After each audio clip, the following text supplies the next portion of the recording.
lie down on her back. And go ahead and bend the knees because it's going to take pressure off her low back.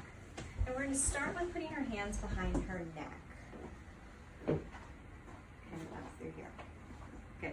So what she's going to do is she's going to just let the elbows fall open until she gets a little bit of a stretch. Because those shoulders have been really tight. Yeah. And she's going to close them back up. So just going to do this a couple times, just letting them open until she first starts feeling a stretch. She's not pushing into it because we don't want any pain. And then she's coming right back up. Now, if that doesn't give her much of a stretch, she can actually move her hands up to behind her head, and that'll give her a little bit more of a stretch, a little bit more opening of the chest, and then coming back up. If you don't feel a stretch, you might want to look to see where your pillow is, because the pillow might get in the way of letting the shoulders really open. And where are you feeling that right now, Carol? Pecs. In the pecs. That's perfect. Okay. So you want to feel it you might feel it across the chest, you might feel it more in the armpit. That's okay, because the pec muscle actually runs from your midline all the way out into the shoulder. So we want to just kind of keep this open. Now, if this is an easy stretch for you, like it looks kind of for Carol because her shoulders are nice and open. And she didn't just have surgery. And she didn't have surgery. She can gently start to move her knees to the side, and that's going to give her a nice big stretch coming up and through here. And you're in control of how much of a stretch you do by how far you drop the knees. So you just drop them from one side and then kind of rocking back and forth. I like to do these in kind of sets of 10 because you can see as you kind of go back and forth, you might be able to go further into a stretch. And you just want everything to be kind of nice and like a nice pull and not necessarily any pain. You definitely don't want to move into pain, but just kind of easing back and forth. Carol's doing such a great job. Where are you feeling this stretch? I'm really tight. So Carol's really tight in her low back because she stands all day. So she's feeling it a little bit lower down, but some people might feel it kind of coming all the way up into the lat muscle up through here too. Okay.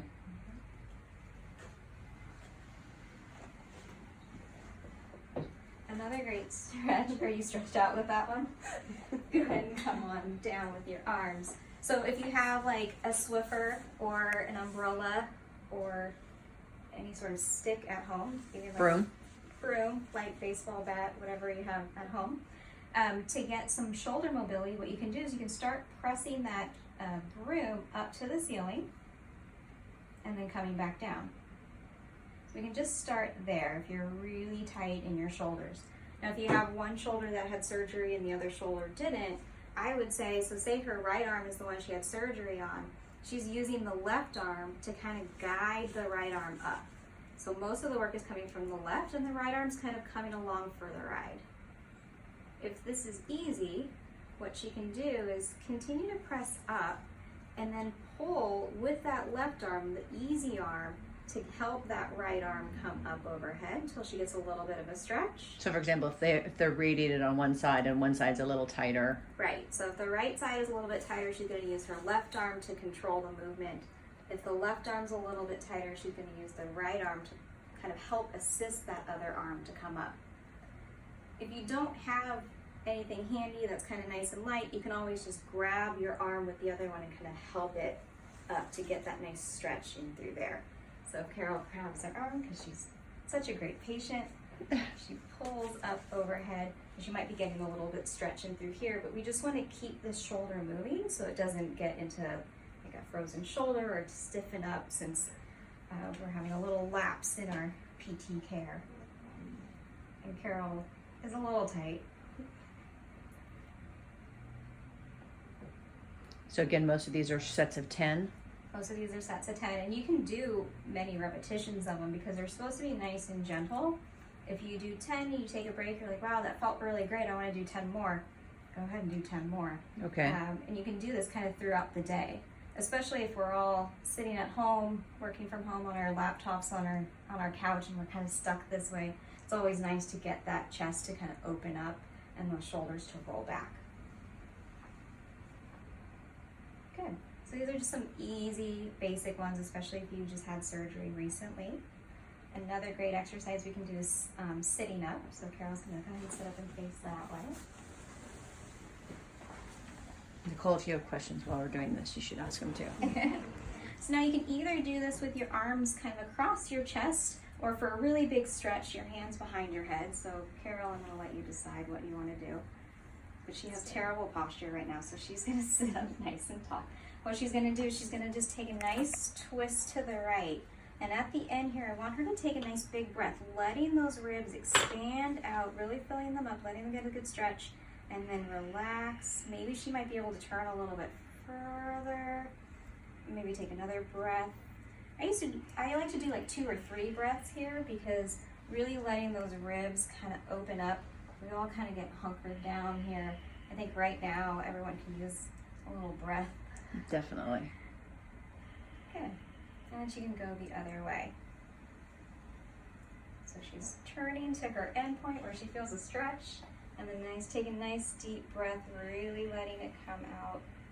I usually like to do an in through your nose, out through your mouth, just so you get your deep lung working and not be a mouth breather.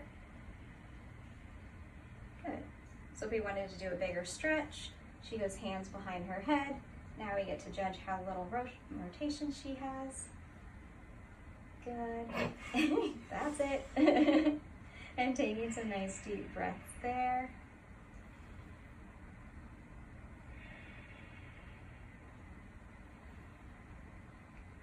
Good. And just to keep her even, just going to the other side. Do you feel a stretch with this, Carol? Yes. Where do you feel a stretch? Right between my shoulder blades and across the middle of my back. Cool. So all through here. Good. And we're letting those ribs kind of move. Good. And relax. Good. So, another exercise we can do for, say, your shoulder's really tight and we want to get that motion back, you can take your same broom or umbrella. Carol does such a great job. She'll demonstrate. So I like to put one hand on the top of it, the hand that you're trying to get the shoulder up. So it's her right shoulder. So she's going to come and face square up. Square off this way. We're going to bring the arm in front of you. And what you're going to do is you're going to use that left arm to push that right arm up. Get a nice stretch and then come down.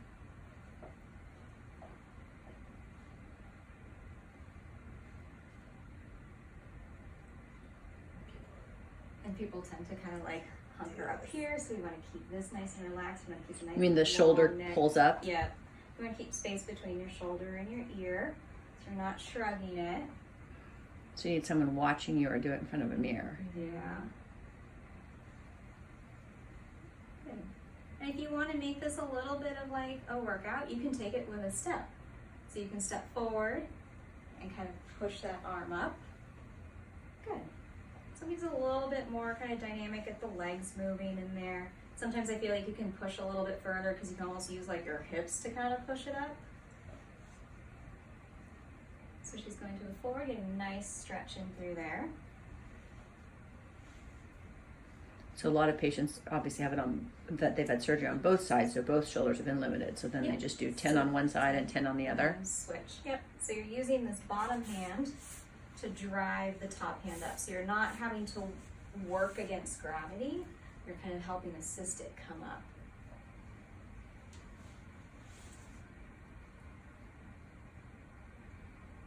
Good. So you can do it to the front. You can also do it to the side. I'm going to step out of the way. I'm not going to take my head off. So again, she's going to use her left arm to help the right arm come up and out to the side. You want to make sure you don't shrug up. Thanks, Carol. She's clearly seen that a few times. Yeah. And come on down. I like to do it with the thumb facing upwards, just biomechanically for the shoulder. It's a nicer position, so you don't get any pinching. You want to be careful if you do it with your thumb pointing down, you just tend to run out of space just because of the structure of the shoulder. And she's going to start to get a little pinch in through there. So she's going to turn her hand back upwards. And use that left arm to help that right arm come up. Most of the time I feel like people feel a stretch kind of, again, through the front of the shoulder when you're coming out to the side, because pec tightness is going to limit how much you can really reach up and out to the side.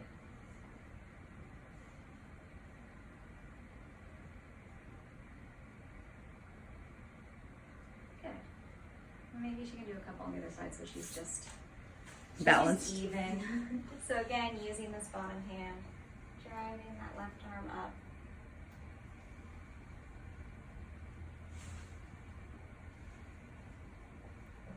And don't arch your back. Make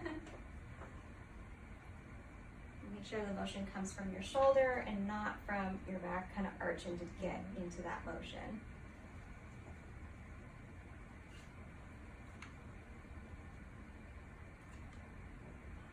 Good. So that's some good shoulder mobility. A lot of times I think everyone gets pretty tight up and through here, so what can we do to loosen that up? My favorite tools are just a tennis ball. Some people prefer a lacrosse ball or one of those self-release balls. They're like a little squishy but pretty hard. I just like a plain tennis ball. Sorry. Pause. This is actually 2 tennis balls that I taped up, or you can put 2 tennis balls in a sock, just tie the sock up. Because what this does is it gives you a little bit more of a stable base. So I'll use this guy to kind of get into this area where I feel like I'm just sit here all day. So definitely move my hair to the side. And I'm gonna just place the tennis ball back through there against the wall.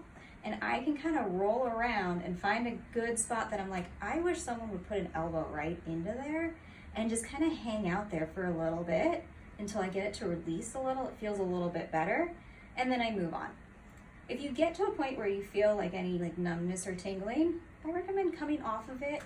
There's a lot of nerves in that area, so you want to make sure that you're not compressing them. But if you can get into that kind of bulk of the muscle, like I have a nice knot right there, and I'm just going to hang out for a second and let it kind of melt underneath that tennis ball. You can also take the tennis ball and put it on either side of your spine with the little processes of your spine that kind of stick out in the middle, so you don't put pressure through there.